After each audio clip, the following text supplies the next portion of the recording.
जय Hind. Hello friends, कैसे हो आप सब लोग।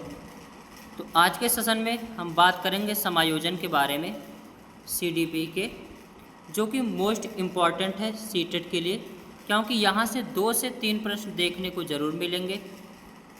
और बता दें 30 में से 30 नंबर जो है सीडीपी में लाने का पूरा प्रयास रहेगा। ऐसा नहीं कि 30 में से 30 नहीं ला सकते हो। मैंने भी 30 में से 30 सीडीपी में नंबर ले आए हैं, तो जब मैं लाया हूं तो आप सभी लोग भी ला सकते हो।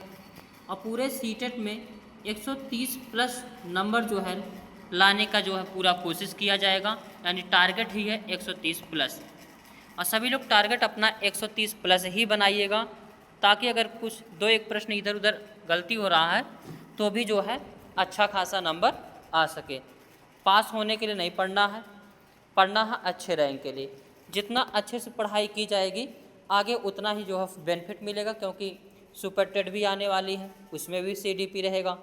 बिहार सुपर टेट, तो उसमें भी सीडीपी रहेगी। तो अच्छे से पढ़ना है, 130 प्लस टारगेट को लेकर पढ़ना है। और कहीं ना कहीं इस चैनल को सब्सक्राइब कर लें, और यहाँ से पूरा सीडीपी का कंप्लीट कोर्स जो है कराया जाएगा इसी चैनल पर। और ऐसा नहीं कि केवल कहना है, ये चीज़ आप सभी लोग जब हमसे जुड़ेंगे आगे देखेंगे तो इतना अचीव कर पाएंगे, ये पूरा जो है विश्वास है। तो चलते हैं, देखते हैं महत्वपूर्ण टॉपिक को। इसमें समायोजन, समायोजन क्या होता है? तो शारीरिक व मानसिक संतुलन बनाने की जो योग्यता होती है वही समायोजन कहलाती है। जैसे लाइफ में कभी कभी जो है ज़िंदगी में हम लोग मैनेज नहीं कर पाते हैं, जैसे ऐसी भी परिस्थितियाँ आती हैं समय समय पर कि खुद को संभालना मुश्किल हो जाता है। और जब खुद को संभालना मुश्किल हो तो वहीं पे समायोजन करना ज़रूरी होता है।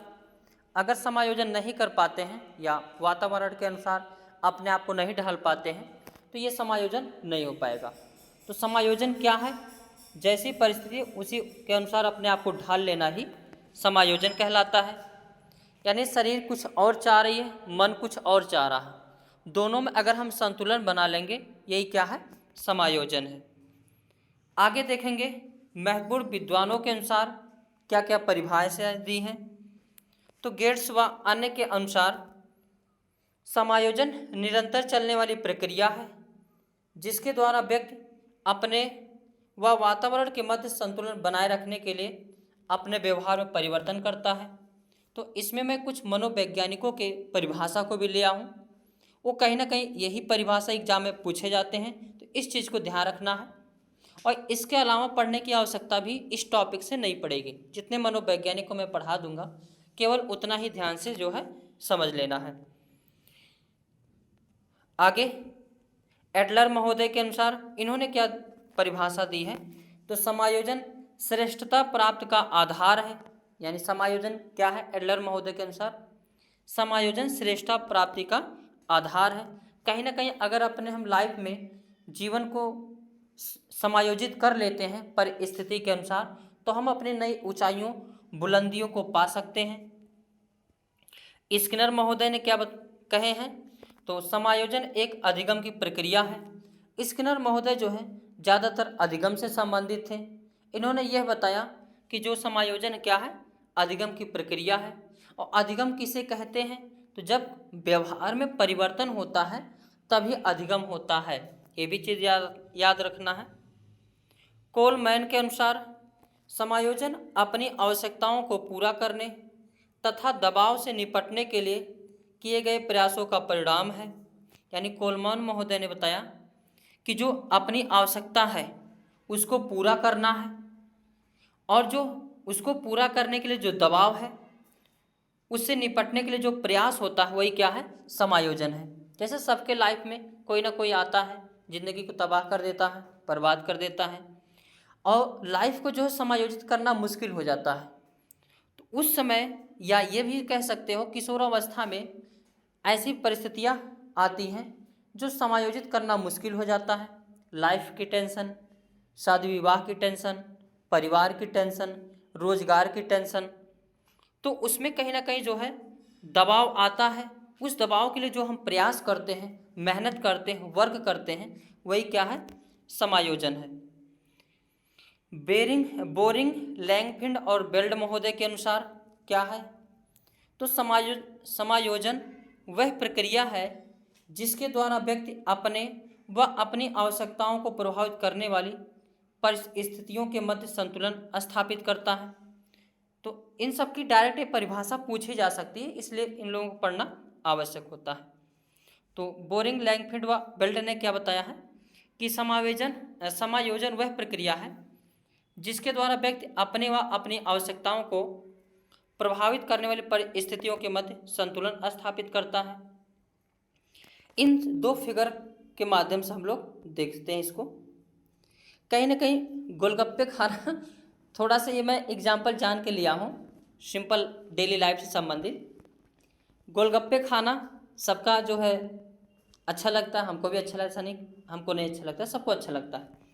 तो जब गोलगप्पा यहाँ पे खा रही है लड़की और गोलगप्पा बड़ा है, अब वो मुंह में नहीं जा रहा है, तो आगे से क्या किया जा रहा है, प्रेस किया जा रहा है, यानी उसको ये प्रयास किया जा रहा है कि गोलगप्पा डायरेक्ट जो है मुंह में चला जाए, यानी संतुलन स्थापित कर रही है ये लड़की कि गोलगप्पा मुंह में चला जाए, उसको हम अंदर समेट लेंगे।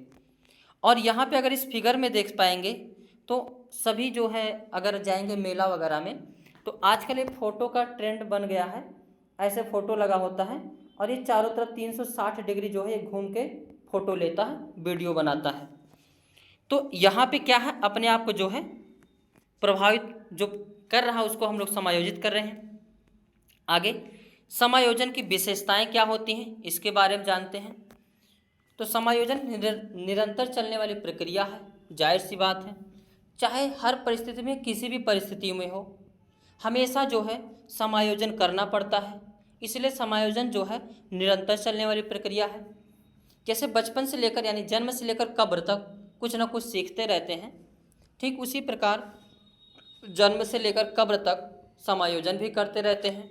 ये लाइन कई बार पूछी गई, इस चीज़ को ध्यान रखना। समायोजन व्यक्ति के वातावरण तथा उसके व्यवहार में परिवर्तन है, यानी जो समायोजन है कहीं ना कहीं व्यक्ति के वातावरण और व्यवहार में क्या है, परिवर्तन है। कुछ कुछ ऐसी चीज़ें लाइफ में होती हैं जो समाज नहीं एक्सेप्ट करता है, तो उसमें कहीं ना कहीं जो है परिवर्तन करना पड़ता है। तो यही जो परिवर्तन है क्या है, समायोजन है। समायोजन एक उपलब्धि है, ये भी बात सही है।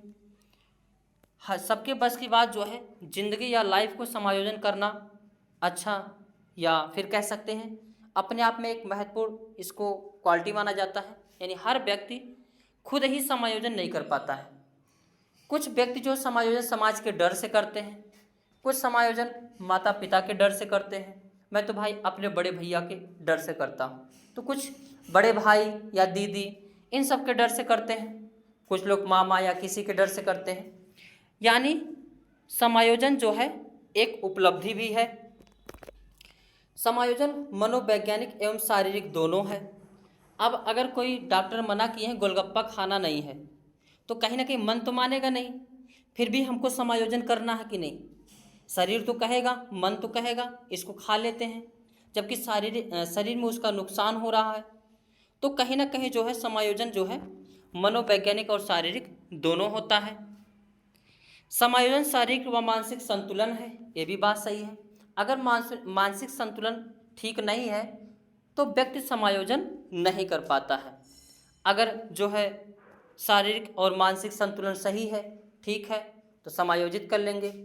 अगर मान ले तो कोई बालक विकलांग है, अगर तो वह क्या खड़ा होने में अपने आप को समायोजित कर पाएगा, नहीं कर पाएगा। अब वो सोच रहा हम बहुत बड़े एथलीट बन जाए, बट वो विकलांग है, मैनेज ही नहीं कर पा रहा। तो कहीं ना कहीं शारीरिक और मानसिक जो है दोनों प्रकार से जो है समायोजन होता है। अब देखेंगे वेरी वेरी इंपॉर्टेंट, इसको लगाइए, यहीं से प्रश्न आते हैं ज़्यादातर। समायोजन को प्रभावित करने वाले कारक, सबसे पहला कारक होता है तनाव होता है। यानी व्यक्ति अगर तनाव में है, डिप्रेशन में है, वह कुछ भी चीज़ को समावेशित नहीं कर पाएगा, समायोजन नहीं कर पाता है। हर बात पर उसको चिड़चिड़ापन लगता है, कोई अच्छी भी बात बताएगा तो वह चिड़चिड़ापन में चला जाएगा, मतलब उसको कोई भी बातें अच्छी नहीं लगेगी, यानी समायोजित नहीं कर पाएगी। तो इसमें क्या है, जब कोई व्यक्ति अपने किसी कार्य को समय पर पूरा नहीं कर पाता है, और जैसे जैसे उस काम के होने का दिन समीप आता है तो उस व्यक्ति की मानसिकता में एक अलग परिवर्तन उत्पन्न होता है, जिसे क्या कहा जाता है, तनाव कहा जाता है। जैसे अभी पेपर सीटेट का पास आ रहा सबके, अब कुछ लोग तैयारी अच्छे से कर लिए होंगे, कुछ लोग तैयारी नहीं कर पाए होंगे। जो कर पाए हैं या जो ना कर पाए हैं, सब लोग हमारे चैनल में पूरी सीडीपी की प्लेलिस्ट बनी है, उतना ही देख के चले जाओ सीडीपी।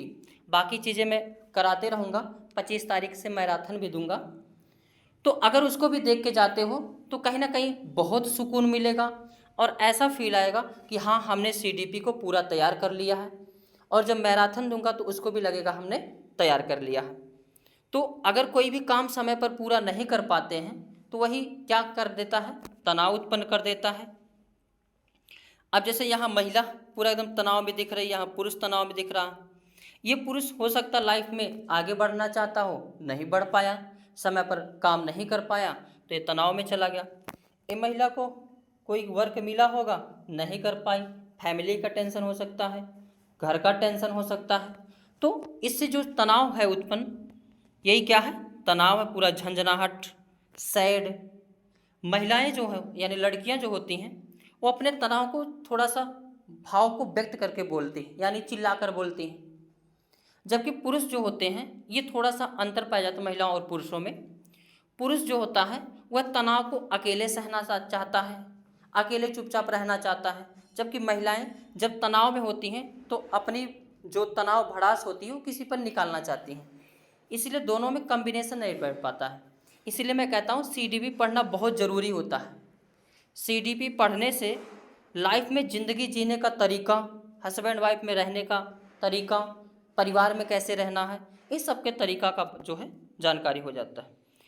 दबाव क्या होता है, तनाव समझ गए। जब समय पर काम पूरा नहीं हुआ तो जो शारीरिक परिवर्तन होता है वैसे क्या कहा जाता है, तनाव कहा जाता है। दबाव क्या होता है ये भी जानते रहना। जब कोई व्यक्ति अपने परिणाम या सम्मान को लेकर चिंतित होता है, जैसे सीटेट का पेपर पास, सब लोग सोचे होंगे पास करना है,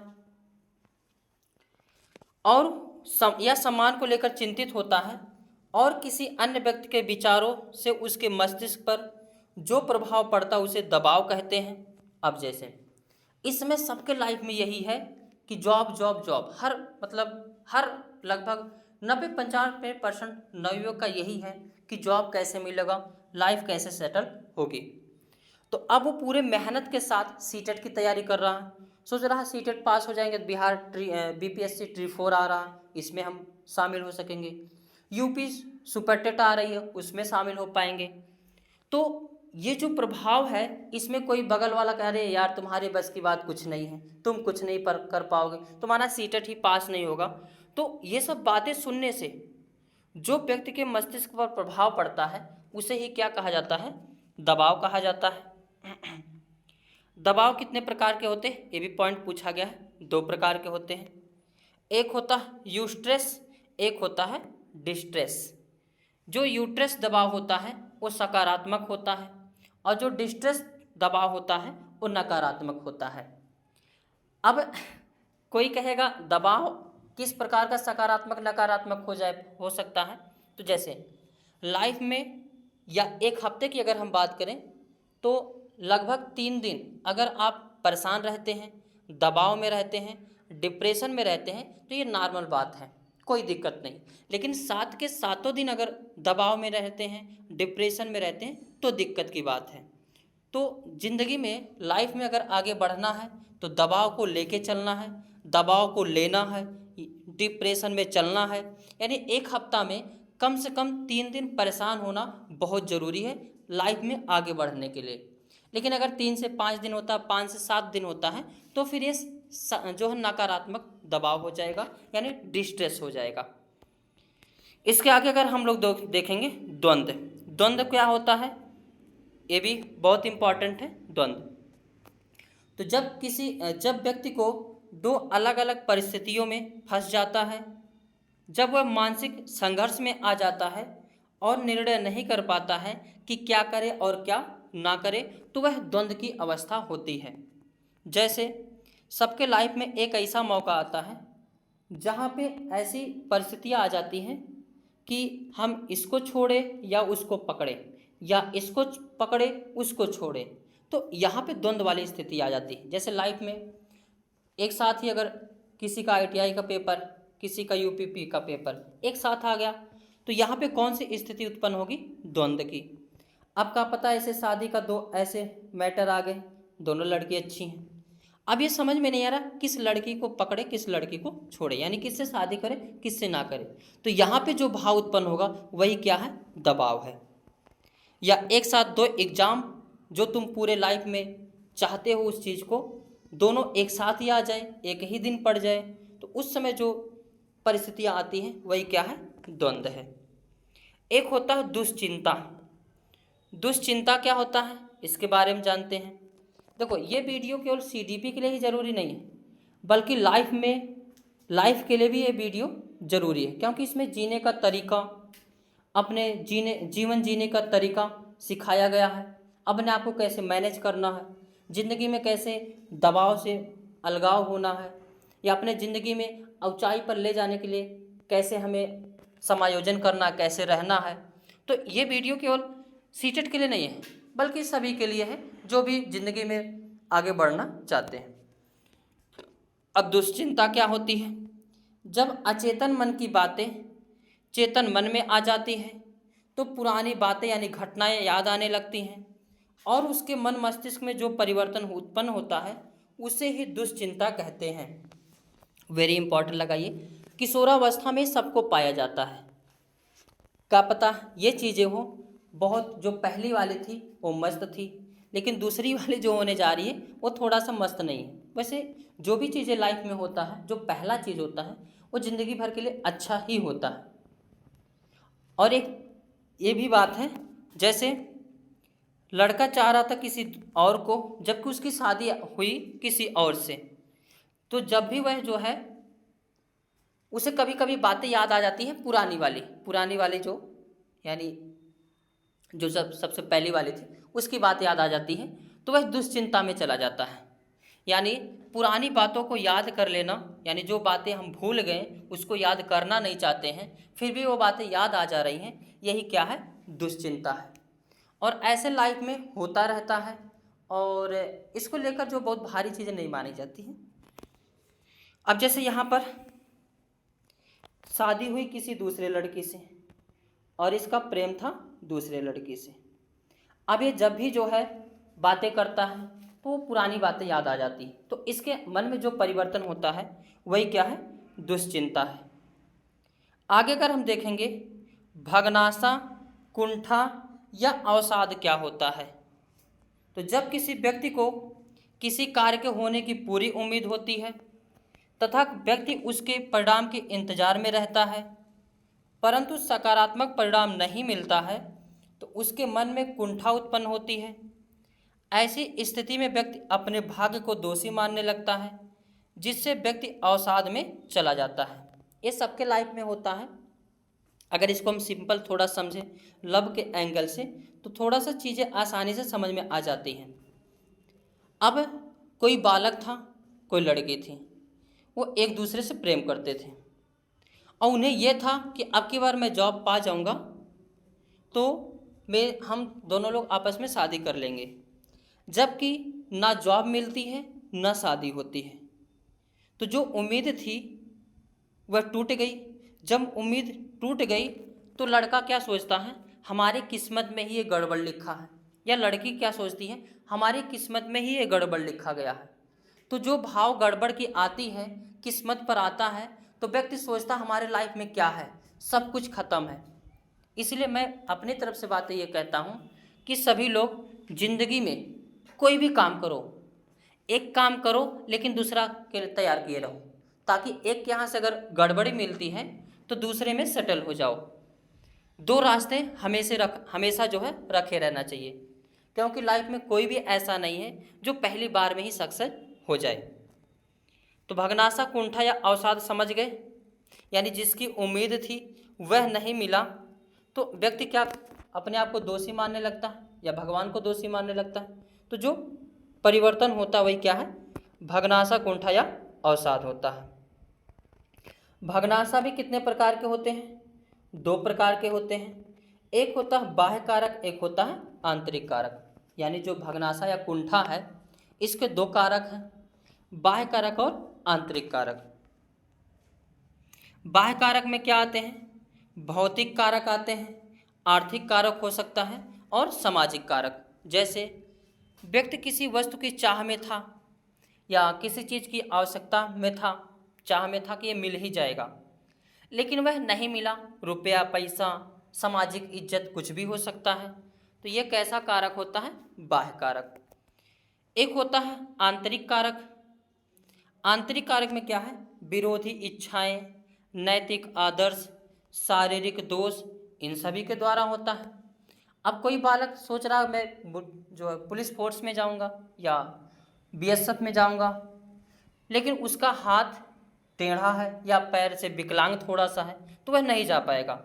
तो उसके अंदर जो भग्नाशा निकलेगा वो किस कारण है? आंतरिक कारक के कारण है। आगे समायोजन की विधियां। समायोजन की 2 विधियां होती हैं, वेरी इंपॉर्टेंट इसको लगाना। कौन कौन सी हैं? एक प्रत्यक्ष विधियां होती हैं और एक जो है अप्रत्यक्ष विधियां होती हैं। तो समायोजन की मुख्यतः कितनी विधियां हैं? 2, प्रत्यक्ष विधियां और अप्रत्यक्ष विधियां। अब प्रत्यक्ष विधियां में क्या होते हैं? एक होता बाधा निवारण विधि। ये क्या है? तो जब एक व्यक्ति यह सोचता है कि मेरे कार्यों में कोई बाधा आ रही है तो वह व्यक्ति उस बाधा का निवारण करने के कुछ उपाय अपनाता है, जो एक प्रकार से अंधविश्वास होता है, लेकिन ऐसा करने से मानसिक शांति मिलती है और थोड़ा सा मैं एक तरफ झुकाव मेरा हो जाता है। इसकी मजबूरी है, मैं ज़बरदस्ती झुकाव नहीं करता हूँ। ये सारी चीज़ें जो बाधा निवारण विधि मिलती हैं ज़्यादातर महिलाओं में मिलती हैं, लड़कियों में मिलती हैं। क्यों? उन महिलाओं का कोई भी काम अगर नहीं होता है तुरंत सोच लेते हैं मुझे भूत प्रेत या ऐसी कोई बाहरी आवरण की चीज़ें हैं जो इसको करने नहीं दे रही हैं। तो इसमें वह जो है सोखा, हालांकि मैं सभी को मना करता हूँ कभी भी सोखा वगैरह के पास नहीं जाना चाहिए। तो वह कुछ पूजा पाठ करवाती हैं, भूत प्रेत वाला कुछ मंत्र पढ़ती हैं, तो उनको थोड़ा सा मानसिक शांति मिलती है। हालांकि मैं बता दूं, लाइफ में जैसा सोचोगे, जैसा करोगे, जैसा चाहोगे वैसे ही शरीर करती है। क्योंकि जो मनुष्य की शरीर है वो जिस हिसाब से व्यक्ति सोचता है, जिस हिसाब से करना चाहता है, बिल्कुल वैसे ही शरीर उसकी ढल जाती है। तो इन सब के चक्कर में नहीं पड़ना, हालांकि मुझे टॉपिक कवर करना है। तो बाधा निवारण विधि समझ में आ गया? यानी जब व्यक्ति कोई कार्य करना चाहता है उसमें बाधा आ रही है तो बाहरी आवरण सोचता है किसी के कारण जो है ये गड़बड़ी हो रही है, तो जादू टोना पूजा पाठ करता है, तो मानसिक जो शांति मिलती है वही क्या है? बाधा निवारण विधि है। अगला है मार्ग परिवर्तन विधि। यानी जब कोई व्यक्ति किसी कार्य में सफल होने का प्रयास करता है और नहीं हो पाता है तो वह उसके लिए दूसरा रास्ता चुनता है। ये बहुत ज़रूरी होता है मार्ग परिवर्तन करना। अरे एक नहीं आई तो दूसरी आई, पहली नहीं मिली तो दूसरी मिलेगी, ये जॉब नहीं तो वो जॉब, क्या ज़रूरत है एक पर टिके रहना। तो मैंने पहले ही बता दिया, लाइफ में एक रास्ता तो काम किया करो जबकि दूसरा तैयार रहा करो। जैसे स्वाध्याय से सफल ना होने पर किसी मार्गदर्शन के पास जाना। अब सीडीपी में हम खुद ही ये बताते हैं कि 30 में से 30 ला सकते हो, मैं लाया हूँ और दिला भी सकता हूँ, और 130 प्लस टारगेट लेकर हम इस यूट्यूब चैनल को पर जो है तैयारी करवा रहे हैं, ये भी बातें हैं। और जैसे कोई व्यक्ति सीटेट कई बार दिया लेकिन पास नहीं हुआ, उसे लगा कि इस जो है मैं अकेले नहीं पास हो पाऊँगा, इसलिए किसी टीचर को पकड़ लेते हैं। तो जो टीचर को पकड़ के यानी स्वाध्याय से सफल ना होने पर किसी मार्गदर्शन के माध्यम से जो है पास हो जाना, यही क्या है? मार्ग परिवर्तन है। इससे भी समायोजन हो जाता है। एक होता है लक्ष्य प्रतिस्थापन। ये क्या होता है? तो एक व्यक्ति किसी बड़े लक्ष्य को लेकर प्रयास करता है परंतु सफल ना होता है तो वह उसी प्रकृति का छोटा लक्ष्य अपनाकर समायोजन करता है और मानसिक जो है शांति प्राप्त करता है। हाँ, ऐसे बहुत सारे रास्ते हैं। अच्छा नहीं मिला तो दूसरा सही। जैसे टीजीटी का मास्टर कोई बनना चाहता था, लेकिन वह पूरा प्रयास किया, नहीं बन पाया, तो वह प्राइमरी का ही मास्टर बन गया। तो ये क्या है? लक्ष्य प्रतिस्थापन है। यानी कोई और चीज़ चाह रहे थे, वो नहीं मिला तो दूसरा मिल गया, काम खत्म। अगला है निष्कर्ष या निर्णय। इसमें ये क्या होता है? तो किसी दो परीक्षा एक साथ होने पर अपने अनुसार किसी एक परीक्षा की तरफ चलना, निर्णय ले लेना, यही क्या है? निष्कर्ष या निर्णय कहलाता है। जैसे यूपीपी और सीटेट की परीक्षा एक साथ पड़ गई, एक डेट पर एक समय पर पड़ गई, तो उसमें किसी एक का चुनाव कर लेना, जैसे यूपीपी का पेपर दे देना, तो ये क्या है? निष्कर्ष या निर्णय कहलाता है। अप्रत्यक्ष विधियाँ क्या होती है? अब हम लोग देखेंगे समायोजन की अप्रत्यक्ष विधियाँ। जैसे दमन होता है। अब दमन वही एक गोलगप्पे वाला एग्जाम्पल है, बहुत अच्छा सा। दमन क्या होता है इसको देखते हैं। तो जब एक व्यक्ति अपनी इच्छाओं का जबरदस्ती मना करते हुए समायोजन करता है तो दमन कहलाता है। जैसे कोई लड़की डॉक्टर के पास गई, डॉक्टर ने बोला तुम्हें गोलगप्पा खाना मना कर दिया गया है। अब लड़की तो गोलगप्पा तो खाएगी ही खाएगी, लेकिन ज़बरदस्ती जो है वह अपने आप को कंट्रोल करती है कि हम नहीं खाएंगे ताकि जो है जल्दी से ठीक हो जाए। तो ज़बरदस्ती अपने आप को समायोजित करना क्या है? दमन कहलाता है। एक होता है समन। समन क्या होता है इसके बारे में जानते हैं। तो जब एक व्यक्ति की पूरी ना होने वाली इच्छाओं को भूलने का प्रयास करता है, समन कहलाता है। अब सब लोग सोचते हैं सलमान खान मिले, कैटरीना कैफ मिले, या मुझे चाँद जैसा टुकड़ा वाला व्यक्ति मिले, मतलब सबकी चाह होती है मुझे एक अच्छा सा वर या वधू मिले, लेकिन वह ऐसा नहीं हो पाता है, तो वह उसको भूलना चाहता है। या लाइफ में कोई एक ऐसा आ गया जो पूरे उसकी ज़िंदगी को बदल दिया हो, वह उसके साथ पूरे लाइफ टाइम रहना चाहता हो, लेकिन जो है ये संभव नहीं हो पाए, तो जो उसकी इच्छा है तो उसे वह भूलने का प्रयास करता है, तो यही क्या है? समन कहलाता है। जैसे किशोरावस्था में दिवा स्वप्न।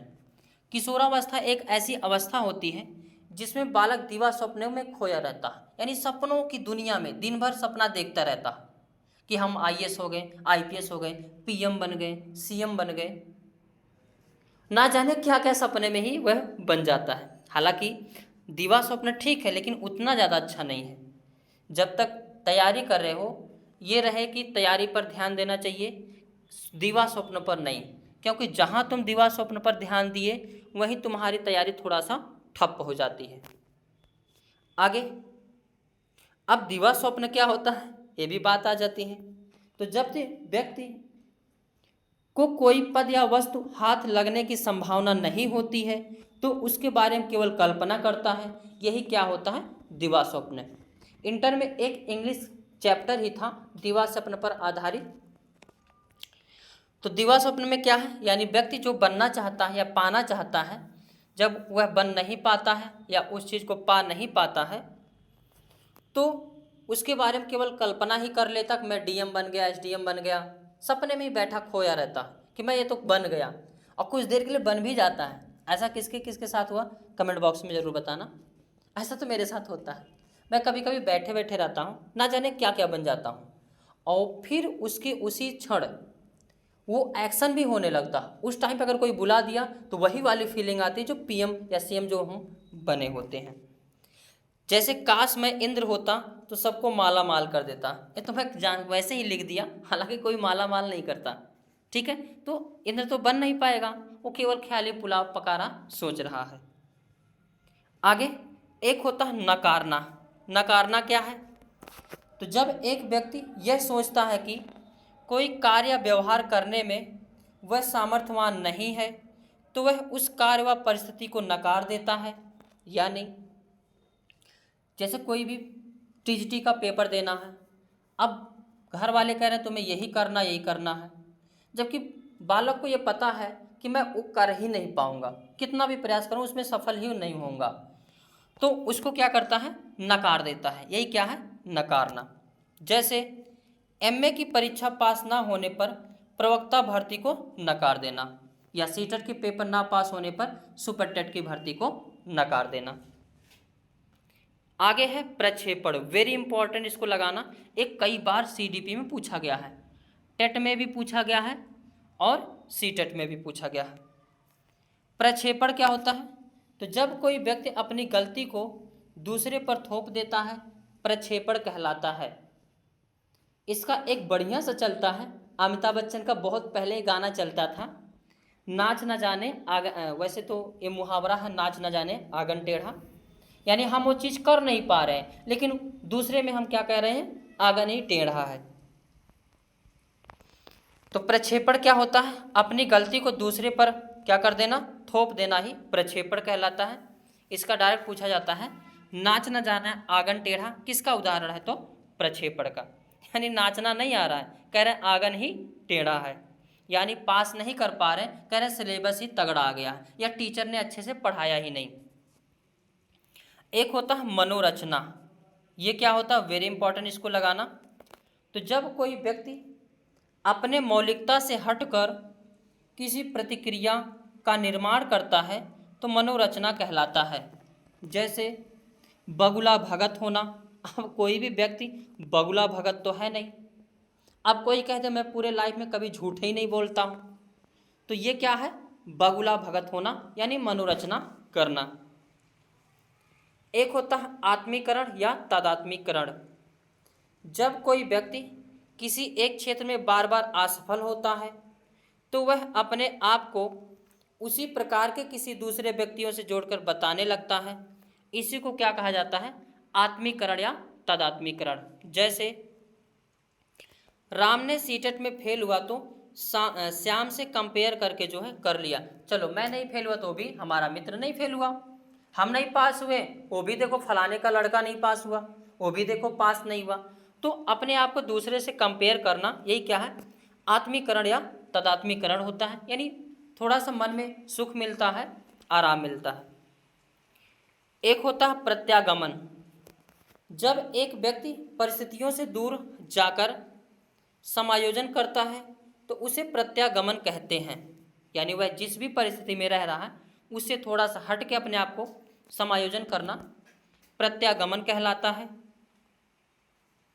एक होता है पलायन, पलायन क्या होता है? तो हमेशा के लिए स्थिति से दूर हो जाना क्या है? पलायन कहलाता है। जैसे कोई कोई बालक होते हैं टीजीटी की तैयारी करते हैं, नहीं कर पाते छोड़ ही देते हैं, यही क्या है? पलायन। एक होता है पृथक्करण करना, यानी कुछ देर के लिए परिस्थितियों से अलग हो जाना। एक होता है दिवा स्वप्न, दिवा स्वप्न क्या है? तो जब किसी व्यक्ति से दुखी होकर कुछ देर के लिए बात बंद कर देना विस्थापन कहलाता है।